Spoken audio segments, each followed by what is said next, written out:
Is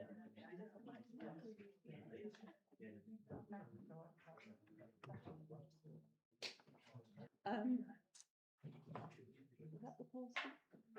Okay, my name is Margaret Elphinstone, and this is an event about writers and the land. I'd like to thank Landnotes very much for including this event on their very busy programme, because I think it's very important that local writers who write about the land they live on are represented at an event like this. And we have here 11 local writers writing about their land, how they inhabit it, ways of perceiving it. And as writers, we use words to express our connection with our land. And I think that's vital, because if we lose the words, we lose the connection. And if we lose the connection between ourselves and our land and all who inhabit it, we are lost ourselves. So this event is a collaboration. No single voice can express the connection between humans and the land they live on, because we inhabit it together. And we don't inhabit it alone, we're in this together.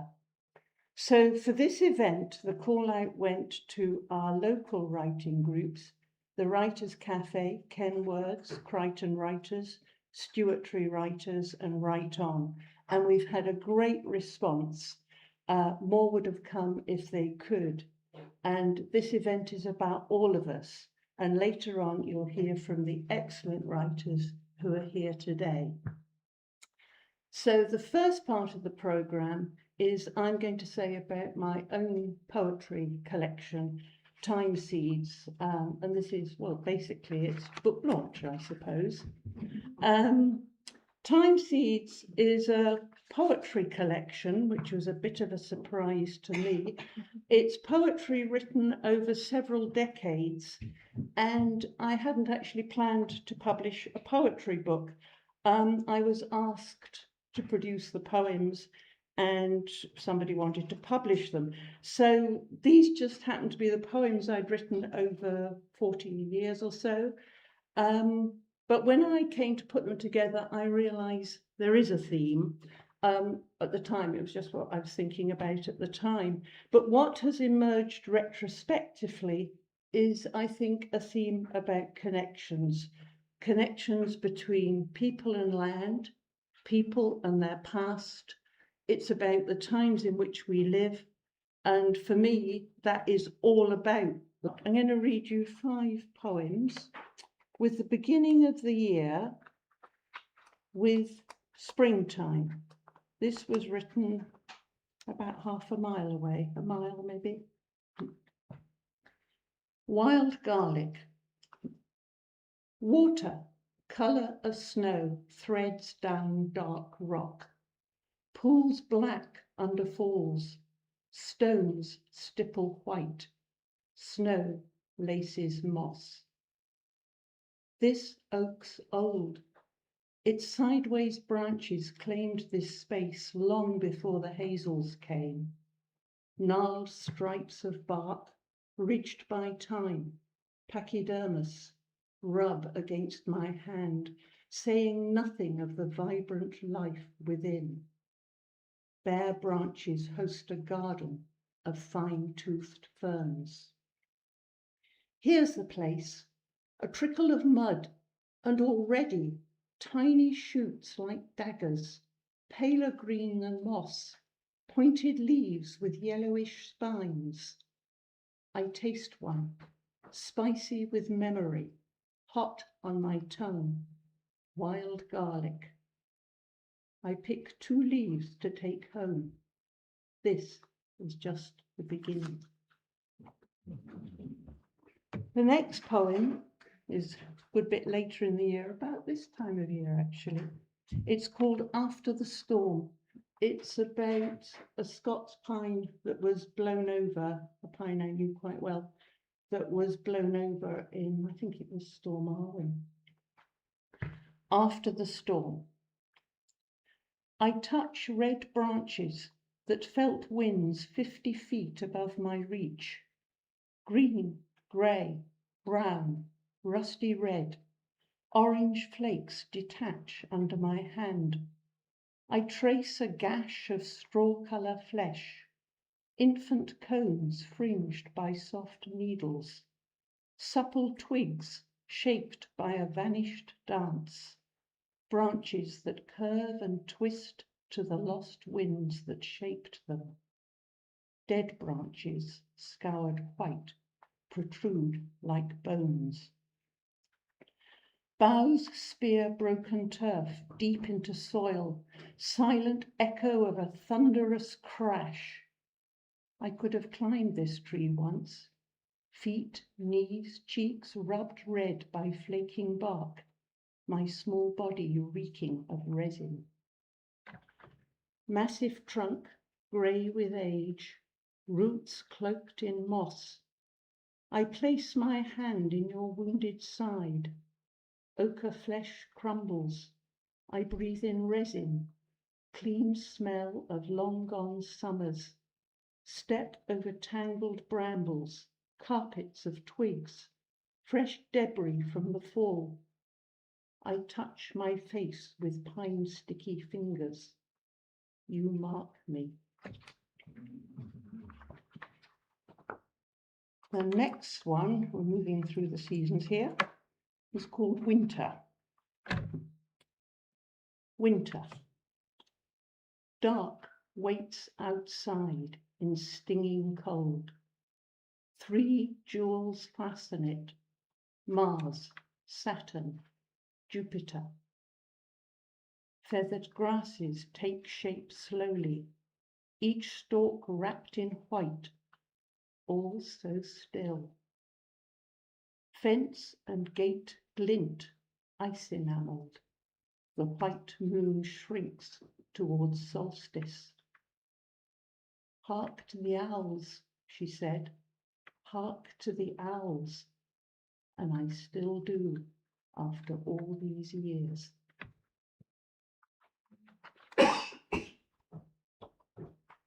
And the next one is very close to here. This is more about human interaction. It's called Clock Tower. It's partly that clock tower, but not entirely, as members of my local poetry group were very quick to point out. It's not wholly about that clock tower, because 1 or 2 details are different.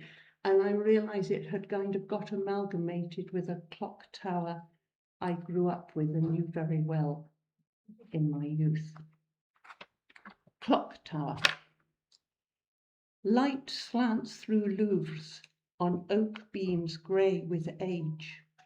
The floors littered with dusty droppings, twiggy bits of jackdaws' nests. The caustic smell of bats pervades the belfry. Bells hang in still space before noon comes with a whir. 12 clangs.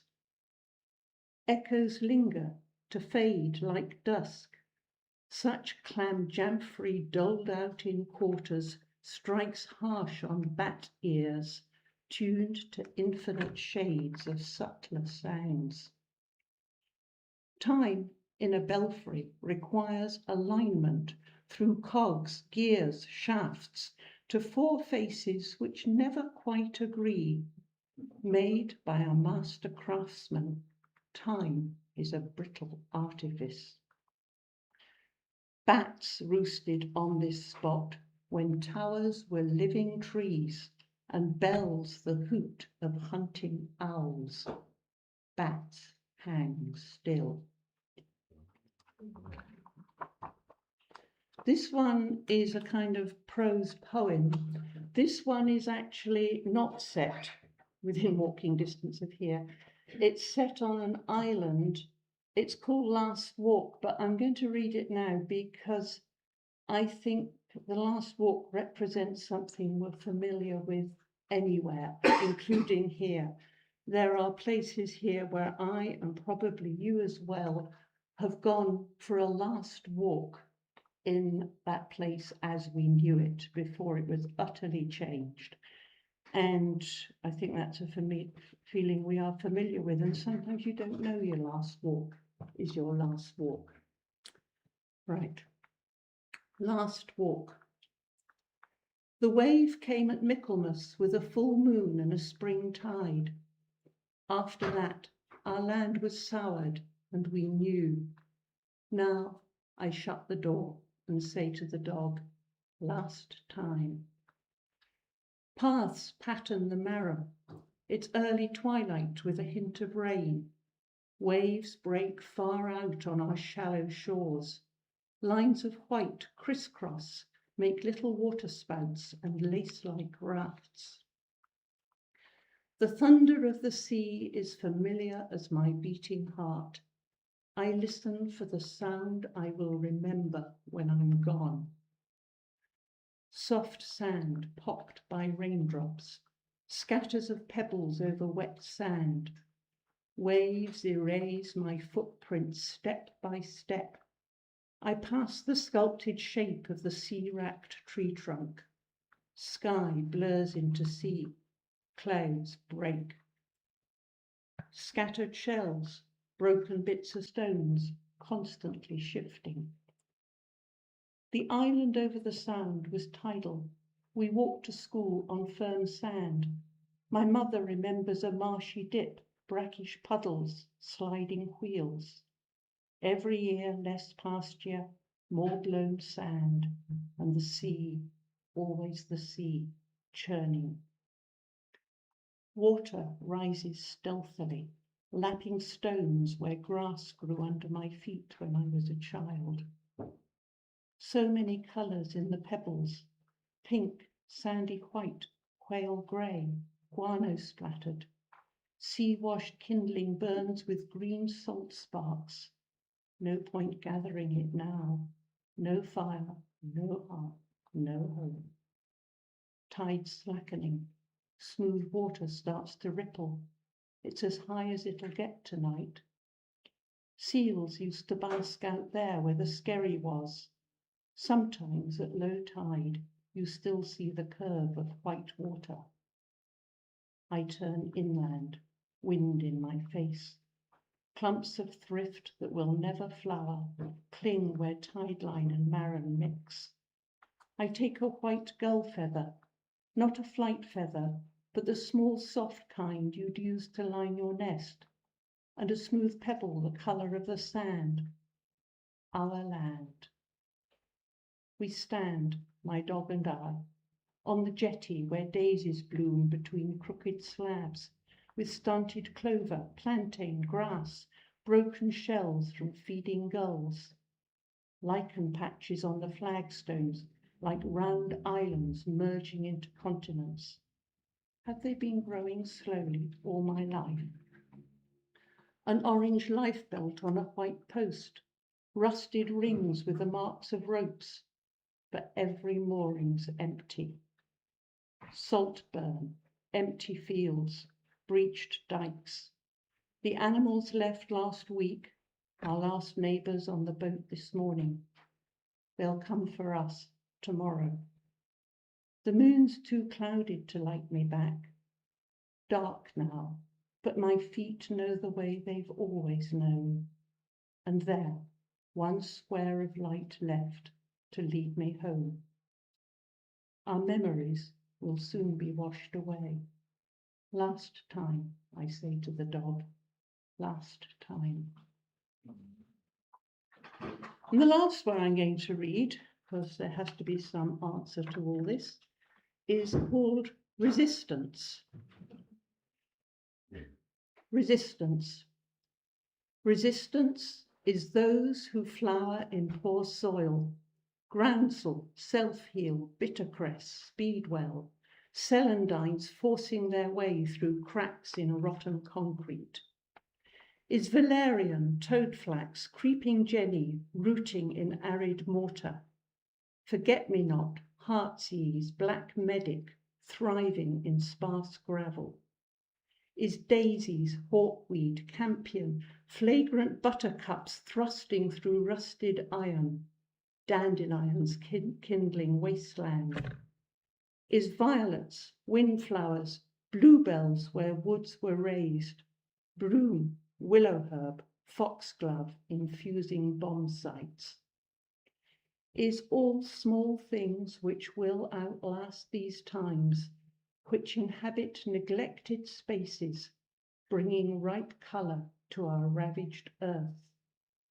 Is weeds which survive underfoot, sprayed and uprooted, slow lichen on scoured rock, seeds that wait in the dark. That's it.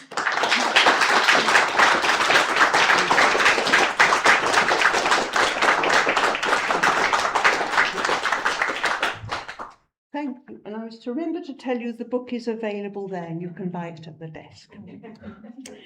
We now move on to the second part of our programme, which is these 10 writers who've come to read their work. I'll call on each writer just by their name, and they will introduce themselves and read their work. About halfway through the whole thing, we'll have a 5-minute comfort break, and it is literally a comfort break. It's not a go and find your lunch break, because we'll start again quite soon. And the writer who would have read first today was John Smith, and very sadly, he is unable to be here, and we're very sorry about that. So I'm going to call first on Beverly. You'd introduce yourself and over to Beverly.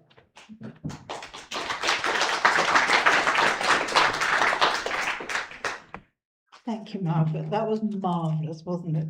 Absolutely fantastic. My name is Beverly Vaux. I'm sometimes known as Beverly Gilby too. I was that for longer than I've been Beverly Vaux, but there we are. I have several other names. I was born in Kent and brought up in Rio de Janeiro, which is a bit odd, really. But and I went to school in England, where I was sort of on my own because I only went home once a year. So flying was expensive in those days, and so reading and writing were my two favourite things. And then I sort of lost it all really when life sort of intervened. But it's so wonderful to be able to do it again now. And I've been a member of Margaret's group almost since the very beginning, and I thank her so much, and all of the writers that over the years who've been there. It's been such a close-knit community. We know each other's souls. It's a very personal thing to do, and I've enjoyed it enormously and learned a huge amount. I've been there almost from the beginning. The piece I'm about to read was inspired by Margaret's topic for June 2021, called Une journée. I think we all sort of groaned slightly, but of course it means a day's journey. So for the purposes of land notes and the piece, and a little nod to Wallace and Gromit, I've called it a grand day out, which is more appropriate, really. It was written in 2021, but I think the walk must have been somewhere about the millennium, I think. Anyway, so a grand day out. For many years, I've promised myself I'll spend the night on the beach at Loch Enoch. Last night, the forecast for today was perfect, so I'm getting up at dawn for an early start. You're mad, admonishes my husband. You're on your own in this one. So I set off from Glentrool at 8 a.m. with a sleeping bag and a mat, a survival bag, a whistle, a waterproof jacket, a woolly hat and gloves, fleece, torch, compass, map, and first aid kit. Smoked salmon sandwiches for lunch, sausage sandwiches with salad and fruitcake for supper, a flask of hot water, a bottle of cold water, a miniature bottle of wine, a cup of soup and coffee, muesli bars for breakfast, and an apple and a tangerine. Is that it? No, I mustn't forget my bathing suit and travel towel. Well, I hope that's all I need. My rucksack is really heavy, and I would like to bring a fishing rod, but I can't manage that, and I don't intend to light a fire, so I couldn't cook a fish when I caught one. I walk briskly down the road towards Glen Head, and then I struggle up the path to the Gall and Burn. Just as well I've not waited any longer to do this. The boulders seem bigger and much more numerous than before. Puffing hard, I reach Loch Valley. The burn is low and the stepping stones visible. A swim in the loch will revive me. The beach is still there, and the water as warm and silky as I remember it as I slip in for a skinny dip. The sun is really hot now and dries me immediately. What a perfect start to my adventure. As I round the corner, someone is fishing at the end of the loch, so I walk past him with a wave and down the east side of Loch Neldrican. I rest on the beach, munch my sandwiches, and contemplate staying for the night. No, I must continue up the Wolf's Slough with Craignor towering above me. The path has now almost completely disappeared. The rank elephant grass is well above my knees, and I'm intoxicated with the heady scent of bog myrtle. Now I'm dripping with sweat as I stagger from tussock to tussock up the long, steep, breathless slope. I allow myself to stop every 100 paces, but am exhausted by the time I reach the top and look down on Loch Enoch, shimmering below, with its white beach of granite sand, formerly used for sharpening knives, and its blue water over 100 feet deep. Running down the bank, I put on my bathing suit, mindful that I'm very visible from the top of the Merrick, and plunge into the ruffled water. This is one of my favourite swimming places, being deep with the scary narrows as a little frisson to the pleasure. The wind is cool, so I dress quickly and eat my supper with satisfaction. Mission accomplished. I put my sleeping bag inside my survival bag, not realizing that it will cause condensation during the night. Don my hat, gloves, fleece, and jacket, and snuggle down for the night. The sand is very hard, even with the mat, but I daren't sleep on the grass because of the ticks. As the sun sinks and the temperature drops to 0, a small dark speck in the sky circles ever lower to become a golden eagle, come to inspect the new intruder in his territory. An evening red grouse tells me sharply to go back, go back. And as I lie still, a lone red deer hind comes to the beach for an evening drink. Looking up, the sky turns bright green with aurora light as the International Space Station trundles past. I could be the only person in the whole world. Will I ever do this again? I wonder.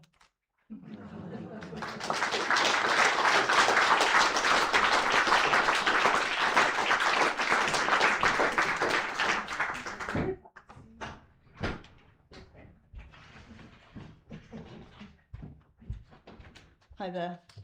So I'm River, and I come from down south, Brighton. I've been in southwest Scotland for about 4.5 years now, specifically Dumfries and Galloway for 2, and I am completely in love with it. I have a history of being able to express myself in a very different genre, and this prose and poetry is new, and I'm really enjoying that new language with which to express myself. I would describe myself as a slightly political animal, and even in the more gentler verses and the nature-related stuff that I'm going to share with you today, I think it's true to say there is a little undercurrent of that. So I'm going to read something that I wrote in May of this year to start with.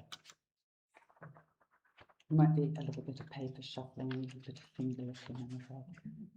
Also, I'm hoping the microphone doesn't pick up my gurgling stomach.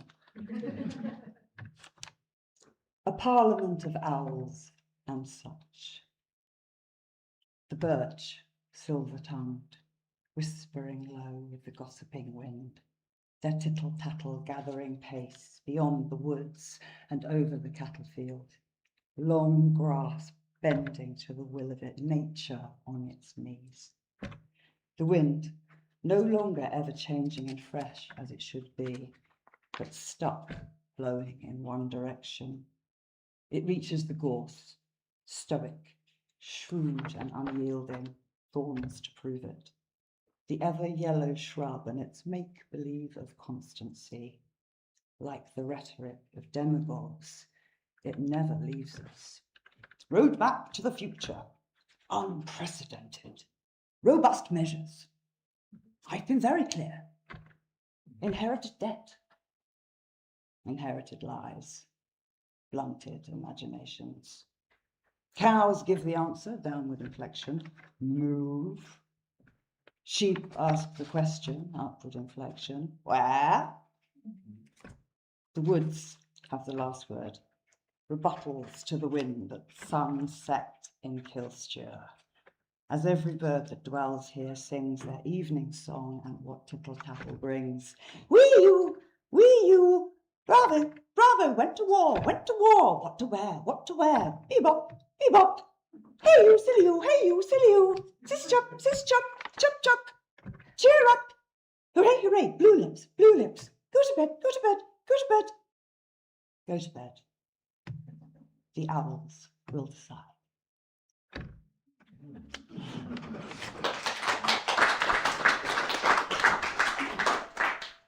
And this is also roughly set at sunset. I'm just going to get straight on with it. It's called The Cry of the Curlew. The wind a dervish in my shawl, sea spray slaps my cheek, not a smack like in black and white flicks, with creamy close-ups and that subsequent kiss. Just a wee slap, slap, lapping on the shores of my face. On my low-tide walk, wet sand like chamois between the toes of my pale and awkward feet. The rocks glow pink in the setting sun, and turning north to the Galloway hills that fade from thistle blue to mink. Here, this place, refuge from the wider world which has become too much. It bathes my eyes and fills me up, mountain, sea and rigbait beach. There's a tree up on the bank. I go to it, I think it's ash. Strung to its limb, a driftwood swing, and bearded iris, butterscotch and bronze, screened behind tall reeds that sway to their softest papery song. I hear the bird, that ever-lengthening cry from the downward curve of her chopstick beak. The curlew, or wop in Scots, circles in and screams at me. Is this solidarity? I know, I'm just too close to the nest. This is silent head time. The cry of the curlew, a curfew for one shrill moment, a get-out clause. Thank you, strange bird. You have given me pause.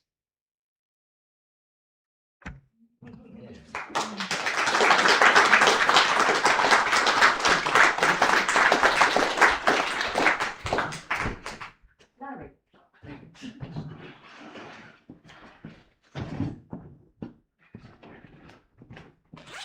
Well, I'm Larry Winger, and I am a Canadian, in case you couldn't tell. And in fact, I was thinking there's rather fewer Canadians in Scotland than Scottish people in Canada. And so I'm delighted to be here, but I'm not really representing Canada, but I am at least writing across our countries. And so my first piece is for anyone who's ever been out on Kent water, or who's delighted in blazing sunshine, or experienced the energizing embrace of fresh water in the summer. And it's called The Taste of Summer. So, when you're gliding across a placid lake in North Ontario on fancy water skis, and whoops, you wipe out. Smash into the water, well, you let go of the rope first. but not before half the lake's been forced down your throat. And when you gasp up into air, you're bobbing alone in the middle while the boat circles around. And you wave because you're okay, and you squeeze your feet back into the awkward slots. And you're still spluttering and spitting. And you know what? That taste is the taste of summer. Fast forward 50, 60 years, and you're on Ken Water, showing off in the kayak you claimed from a Facebook ad, and your turn against the soft current is too sharp, and whoops, you're over and upside down. And you know what? For a tiny moment, it doesn't matter a jot if you can get out, because the taste of the water takes you back and you're a kid again. But you do emerge, gasping and spluttering. And because you're reminiscing now, you capture both tastes in your mind and you write them down. Well, you know what? You realize that the taste of summer is something you could never, never, ever have forgotten. Thank you.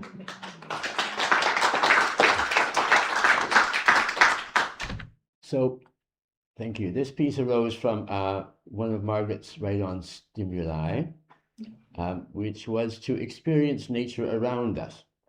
And so it happened just up the road near the golf course. This piece is called Salvation. Ginny burst in through the door, full of vigor and of vim. A slow worm, see? I passed just now, bent on a suicidal whim. There, in the road. How to save it, how to lure that thing across the safe abode, sure beats the hell, beats the bejesus out of me. I smiled, hoping for some calm, ventured outside without a qualm, trusting I might see it squirm. So up I snatched a cast-off piece of guttering, and found the patch that had Gin spluttering, observed a very slow, slow worm. Well, good day, mate.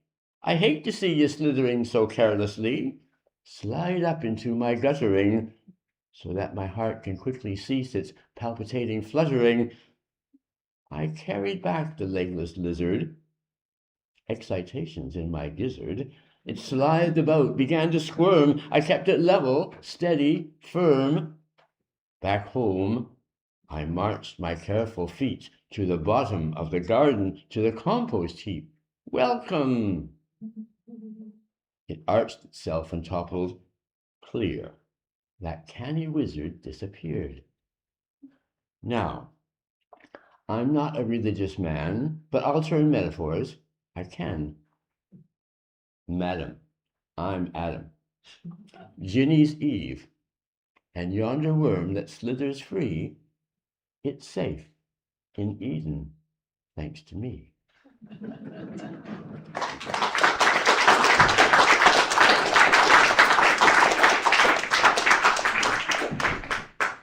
We now have a 5-minute interval, and it really truly is 5 minutes.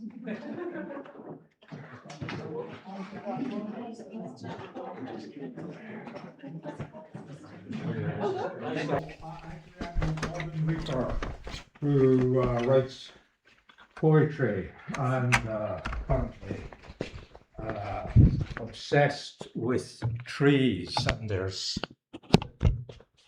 technical stuff beyond me taking place. Okay, so I'm going to read a couple of poems, both slightly inevitably, I'm afraid, about trees at the moment. The first one is a celebration of, in a sense, my favorite moment in the Galloway countryside, but it comes with a trigger warning. I understand there's at least one person in the audience with an allergy to excessive personification and references to the work of Wallace Stevens.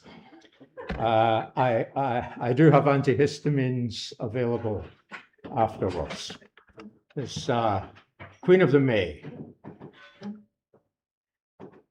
Arriving at the party fashionably late, after the blackthorn's short-lived blaze of welcome has sputtered to a halt, that tense air kiss, the prickly smile, behind the delicacy of Apple's entrance, fresh, dewy face, innocent, frolicking, coy, sidelong glances and enticements, brushing aside the broom's good cheer, its jolly party spirit and risque innuendo, nod and a wink, nudge, nudge.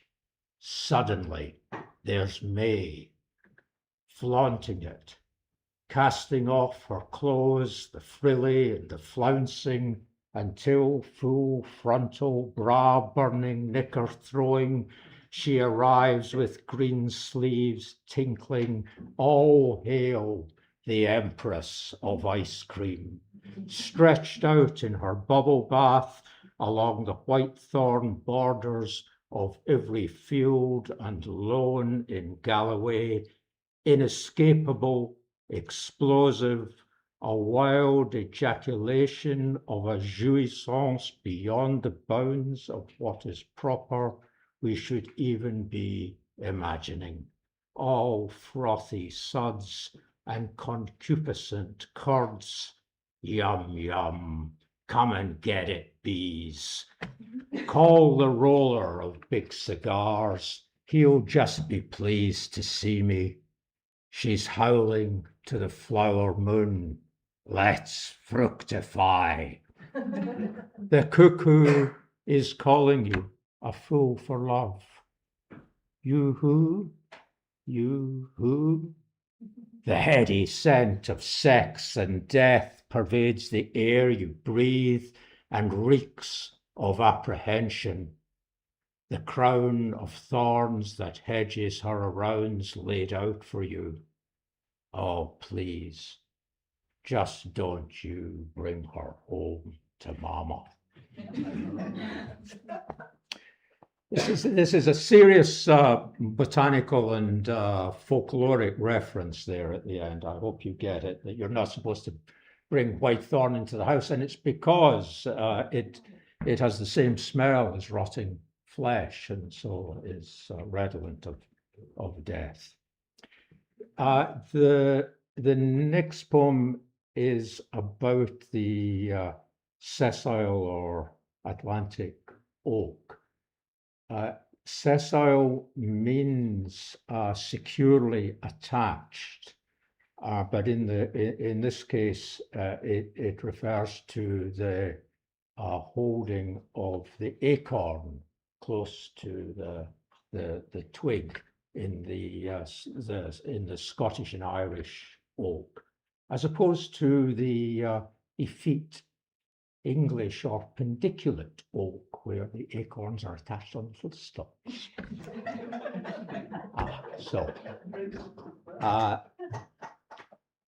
Sessile. It is the gnarled nations of the fringe that take me for their own, clinging to the edges of the world.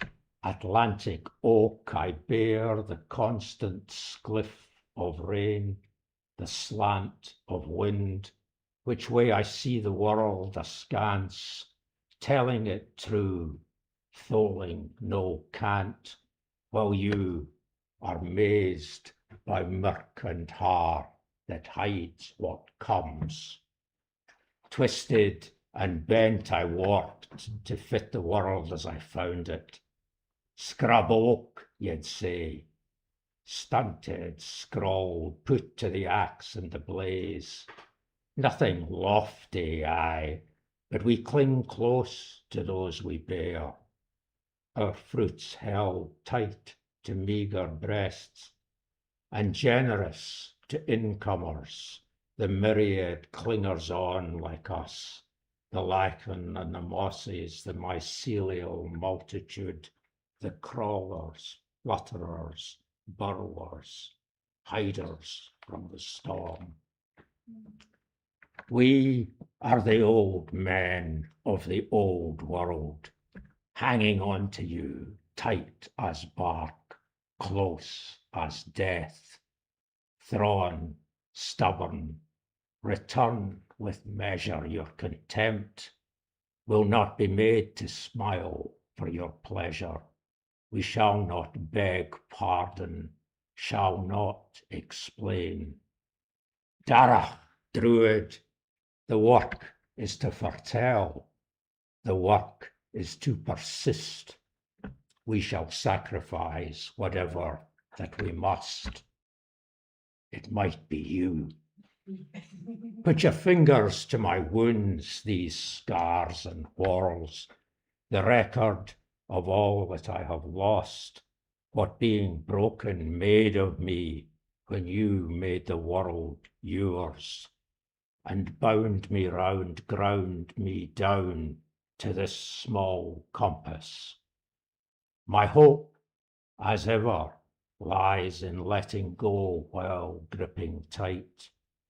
The seeds of all our futures are hanging by a thread, while I hold tough, you dangle.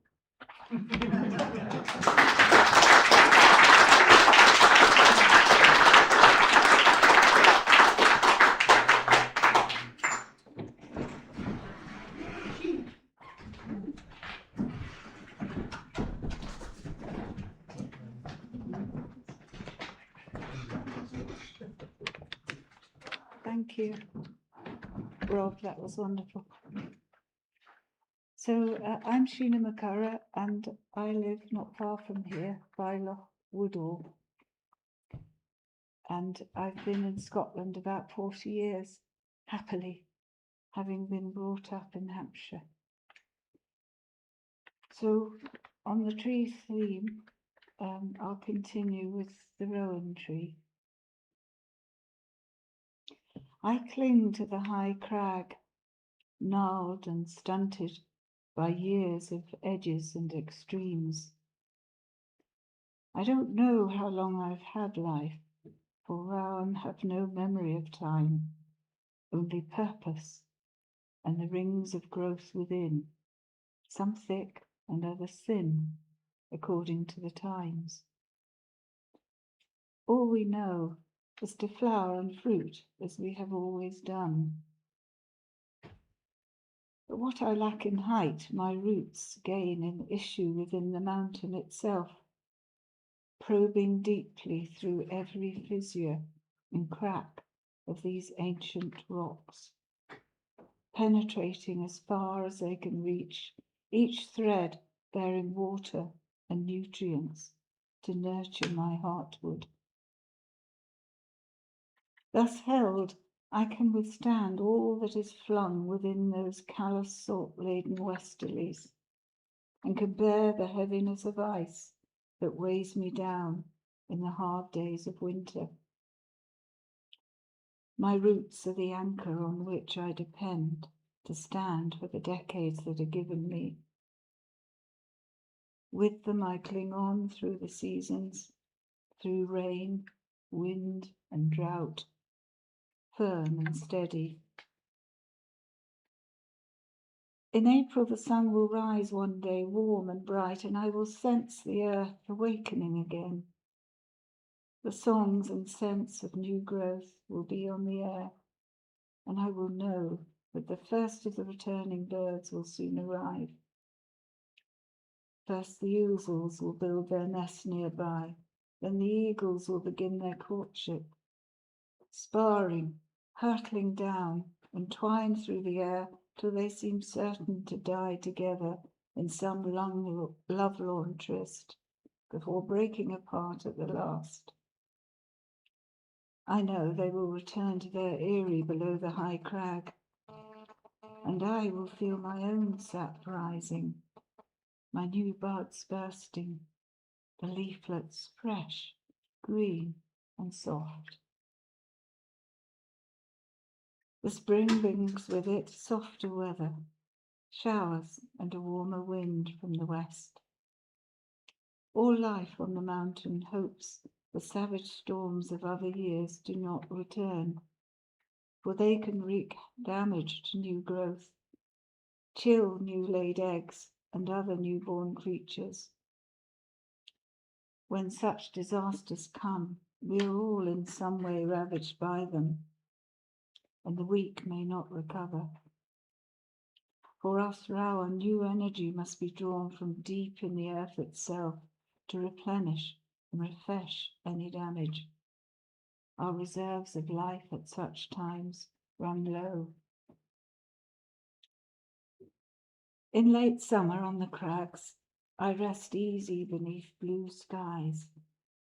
The air is warm, rich with the scent of blaeberry and bog myrtle rising up the face of the mountain, the breath of this wild place. My fruits are ripe, though sparse in number this year. Few bees visited at flowering time, deterred by the gowk storms that came, stripping the fine flowers from my grass before the fruit was set. But some survived, and scant clusters of berries hang now from my ragged boughs, jewel-like and richly coloured. Soon the first tints of russet and gold will seep into my leaves. I hear the chatterings of fieldfares moving up through the glen, and know that soon my glory will be stripped clean, my task done for the year. Already the night temperatures drop low, and spiders weave their webs between my clawed twigs. As the sun rises, they sparkle with dew, catching the light like 1,000 diamonds caught upon gossamered beds. The equinoctial gales will soon roar in through the mountains, and each and every leaf and berry that still remains will be flung away. But I won't mind. I'm safer stripped of my finery. Now I must hunker down for the winter, offering as bare a framework as I can, so I may endure and grow for at least another season. In winter, the mountain tops remain snow-covered for many months. The tumbling linns lie silent and immobile, thickened into swirls of hard ice. I can stand the freeze, holding just enough life within to endure the cold and wait the winter out. If thaw comes gradually, then all will gently melt away, drip by drip, until my life forces can flow once more. But what I fear most of all is not the spring storms, but a sudden thaw after deep and prolonged frost. At such times, the sharp rise in temperature can shatter the rock face, causing cracks and movement. Great slabs, unmoved for millions of years, may break and hurtle down to the abyss far below, exposing roots and anchors. Trees that are rooted into the rock face as I am may loosen and fall with them. It is likely the way my life will end, hurled down among the splintering rocks to the scree far below. Then, even though warmth returns, I must die, my roots anchorless and dry, my frame fragmented, all life fled.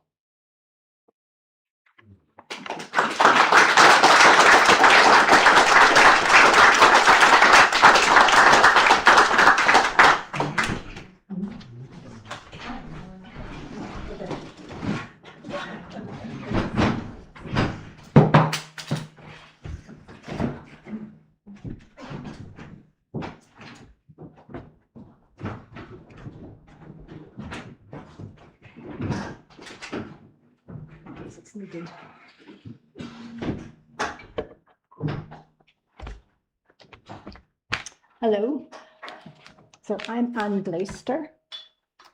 I've lived full-time in New Galloway now for 4 years. I'm a member of WriteOn. I was allowed to be a contributor to the book Write Down while I was in exile during COVID. So now, having been in New Galloway full-time for 4 years, we were part-time here for the previous 14, and I think I love it here more every day.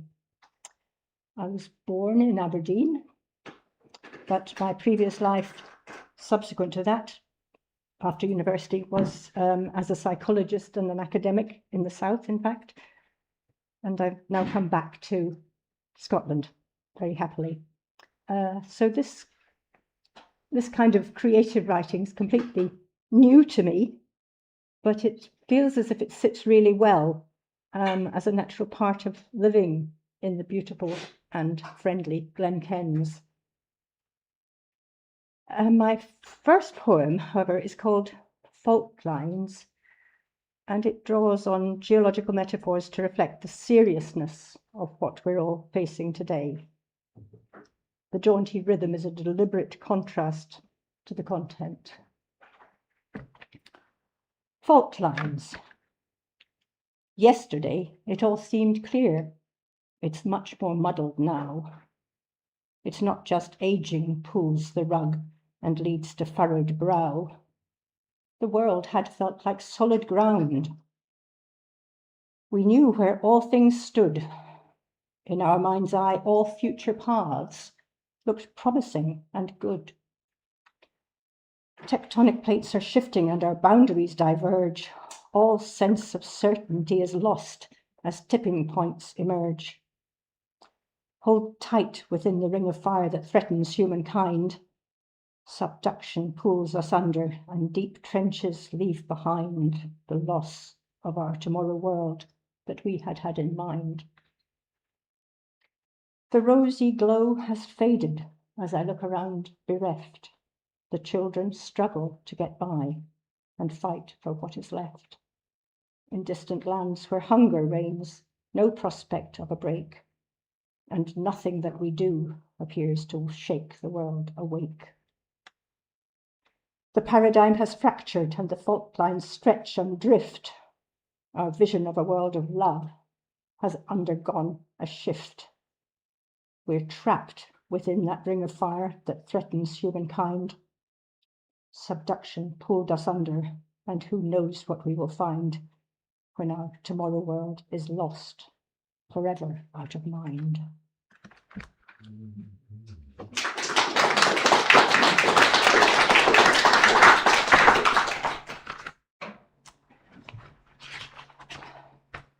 So this short prose piece is somewhat less dark than that last poem was. It's called Snowdrops. It started with trying to describe the tiny, captivating flowers, Margaret having set us a topic about starting with something small and detail, and took me on a somewhat self-indulgent reminiscence about our decision to move here to Snowdrop Cottage. Written in January, it's called Snowdrops. There's something so definite about a snowdrop, don't you think? Our first one appeared in mid-December this year, and now they're drawing the eye all over the place. They so clearly know what they're about somehow. No messing. In reality, it's their hardiness that is preeminent. And look at them. How white is that white? How green is that green? Such clarity of intent, such confident determination. It's as if there are no doubts in their minds. Perhaps at a subliminal level, they helped us with our decision. I wonder. There's no doubt they are an ever-present, joyful reminder of the path we chose. Our cottage, where we now live out our days, even carries their name.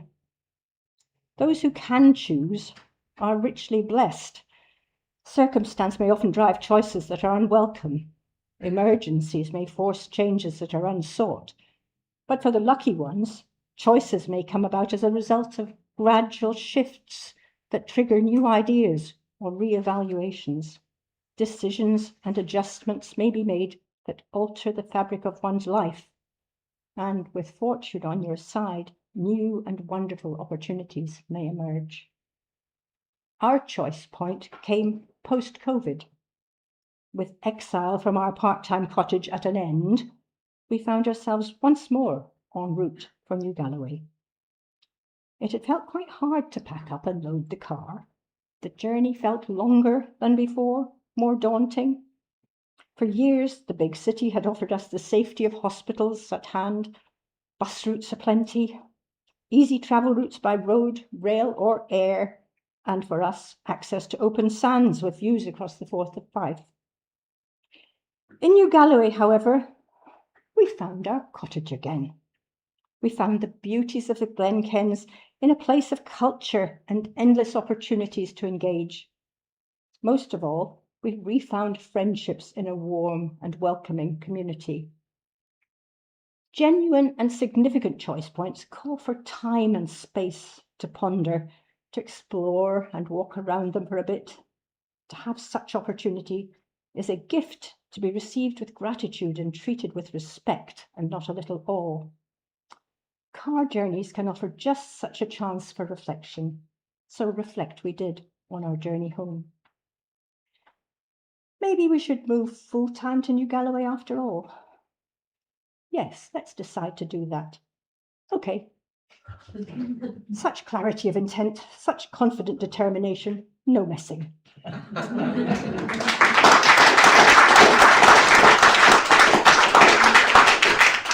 Thank you. And one last poem. This allows for hope to struggle through the darkest hours and find some borrowed landscapes where dreams can thrive. Hope is a borrowed landscape. On bleakest days, when sadness overwhelms, the yard is dank. Wet washing wraps itself around her head and fights her as she pushes past. Her mother's angry voice pursues. The walls constrain her, cold, unyielding, cobweb-covered. Small fingers find a chink, and for a moment, as she peeps, she sees beyond. That glimpse reveals a world of light where sunbeams dance and cornfields shimmer through the waving trees, where distant hills create a sense of calm and red kites float. Not hers to claim as yet, but hope is a borrowed landscape where dreams can thrive. And now, in her mind's eye, live rich imaginings of possibilities to come.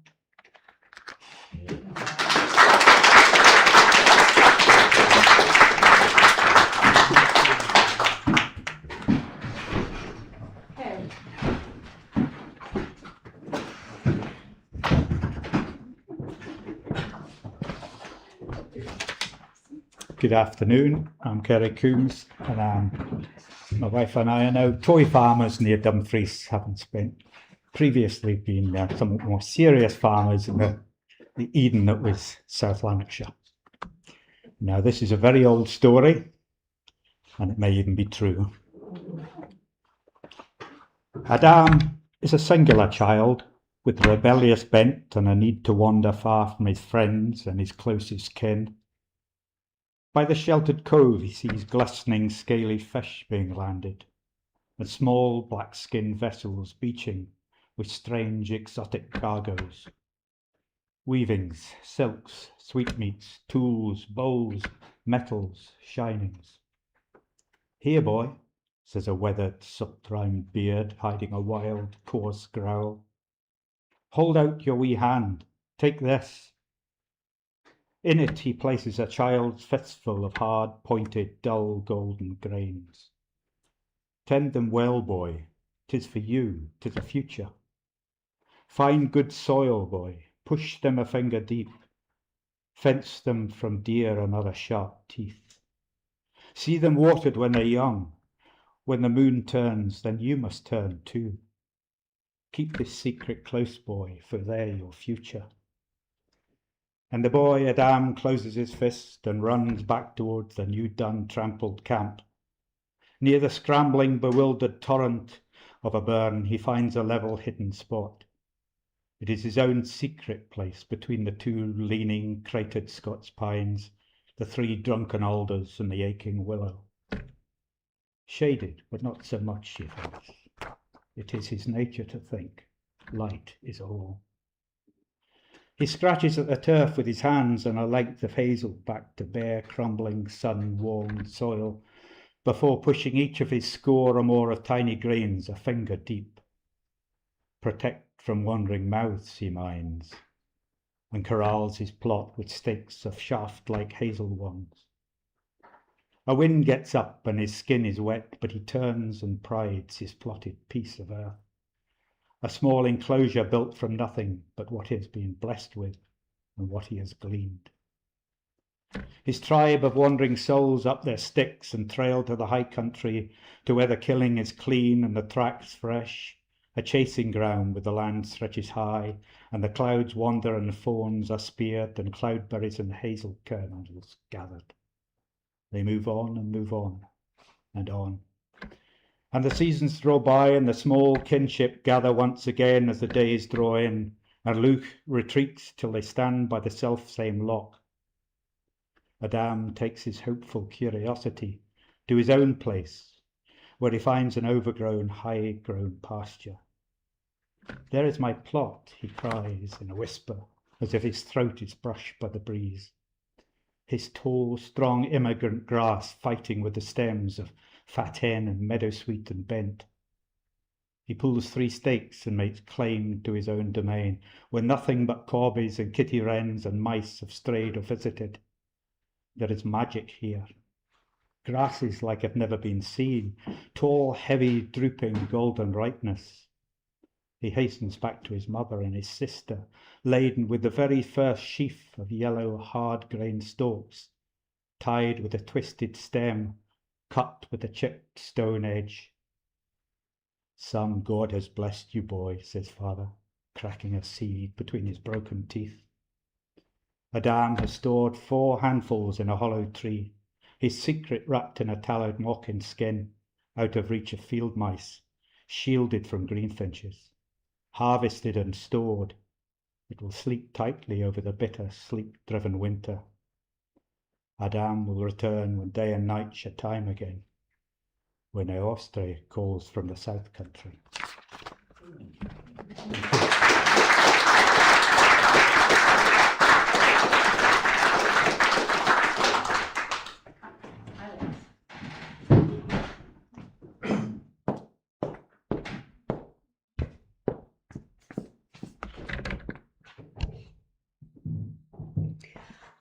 Hi, my name is Alexandra Mondler, and I'm not going to stand behind the lectern, otherwise all you'll see will be my eyebrows and possibly a pair of hips sticking out on either side.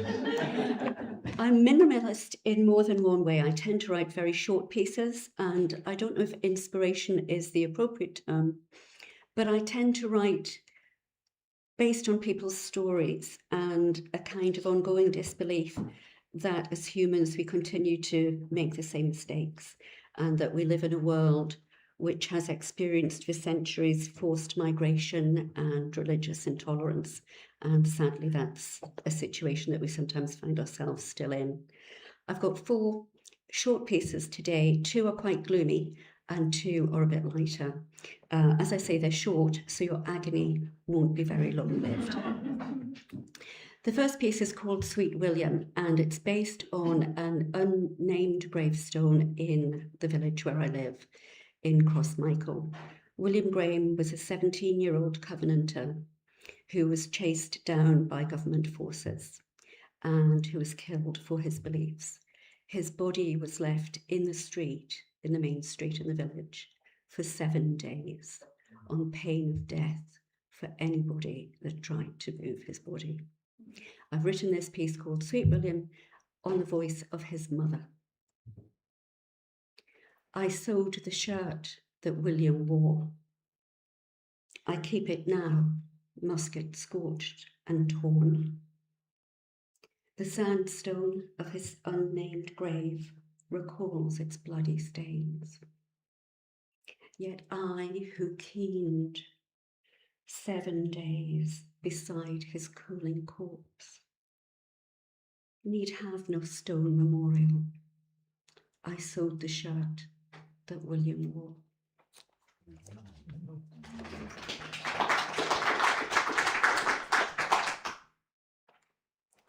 This is a little bit lighter, and it's based on a walk I did around Threave Reserve with a friend and fellow writer who sadly is no longer with us, Mary Smith. It's called A Walk Among the Thunder Flowers.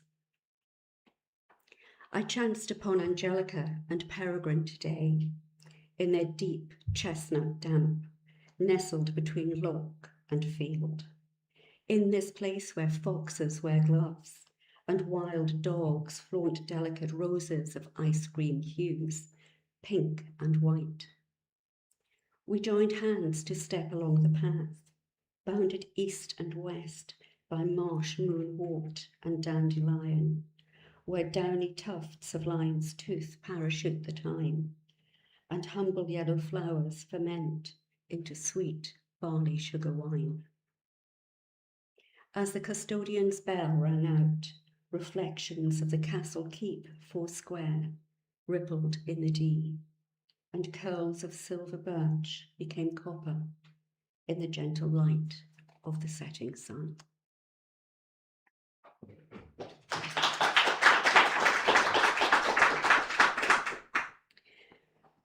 This is another gloomy piece. It's called Torn. It's inspired by the forced migration of lowland Scots to Nova Scotia from Annan.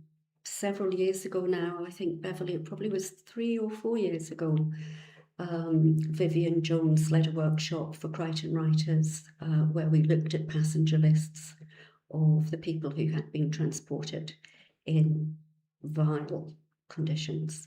And what was most telling were the deaths on board, particularly the elderly and the very young. I've written this piece in the voice of a woman who has just lost her baby. Torn.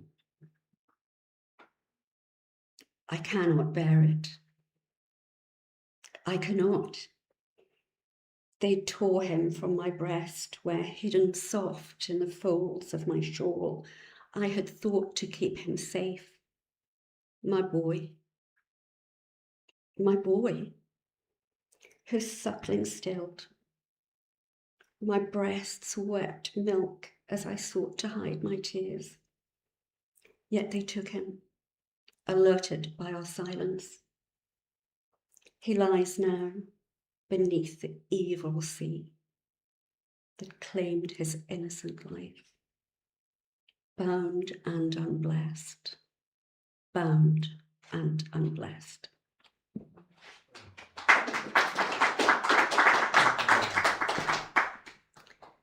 And then on a jollier note to finish, several years ago I tried to create a vegetable garden, completely ignoring the fact that I live in a small village opposite a farm, bordered by a woodland, and all my vegetables did was invite creatures in to eat the newly flourishing shoots.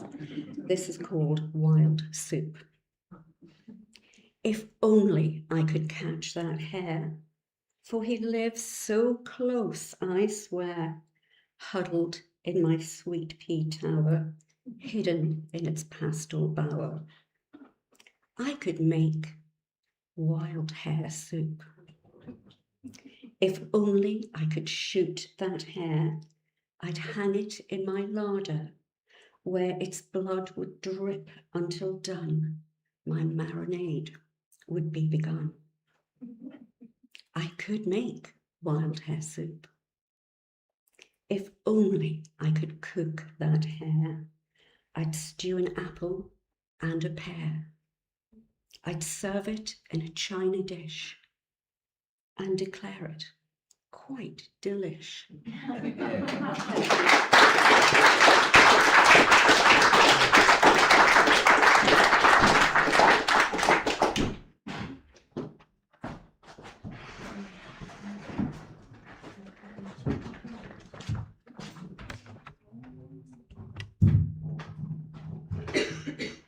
Hi, I'm Mike Brown. I'm a member of WriteOn, which I joined in 2020 in the early days of the COVID lockdown. At that time, the group was called Write Down, although the name was changed to WriteOn when lockdown was relaxed. So here we are. I'm a journalist by trade, so nowadays it feels strange to be writing without being paid. This is possibly why most of my work tends towards the minimalist. My first tale is an encounter in a wood not far from here. It was a summer day of stifling heat. Encounter. The glade, sleep heavy with summer, honeysuckle weighted with fragrance and bee humming, birch shadow, deer path luring into the pine dark, breathless children adventuring ahead. Something's died here! Wait, don't touch it! Stand back! It's not dead. There, slumbering in the sunspot of the clearing, vulnerable yet threatening, agent of primal fear, emblem of ancient sin. Then gone. Swish, swipe, slide, zigzag, zigzagging, vanishing into a verdant underworld. We turn away, and there at our feet, in a cusp of moss, an infant adder.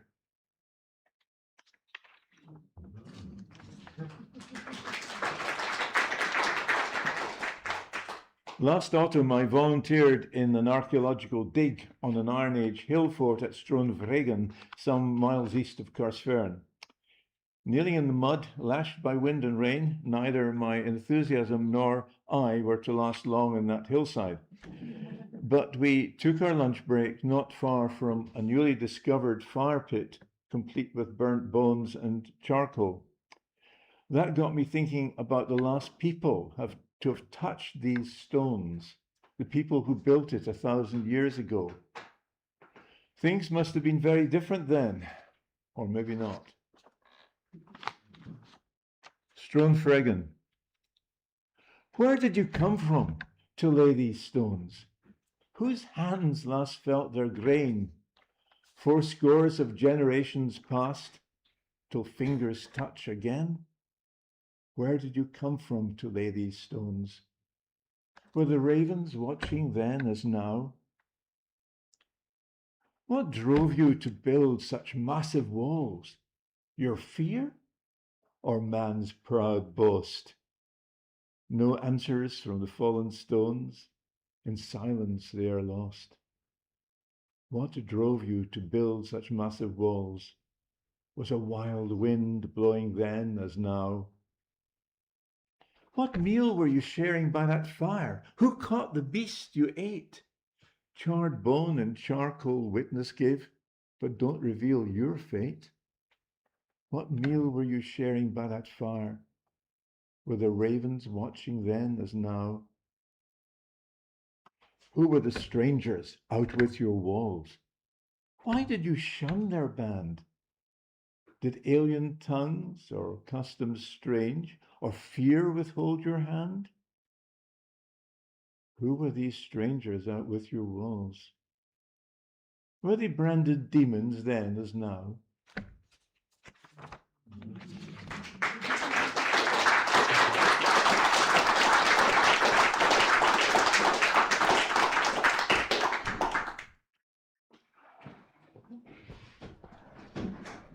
Well, that's the end of our Feast of Writers, and I think we've had a lot of delicious courses. We have a little time left, just a minute or two. If anybody wants to ask any of the writers anything or say anything briefly.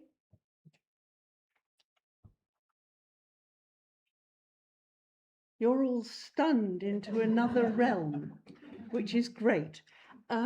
In that case, we will end there. The writers will still be around for a few minutes if you want to talk to any of them. We are here, and I'll remind you about the books, and thank you all very much for coming.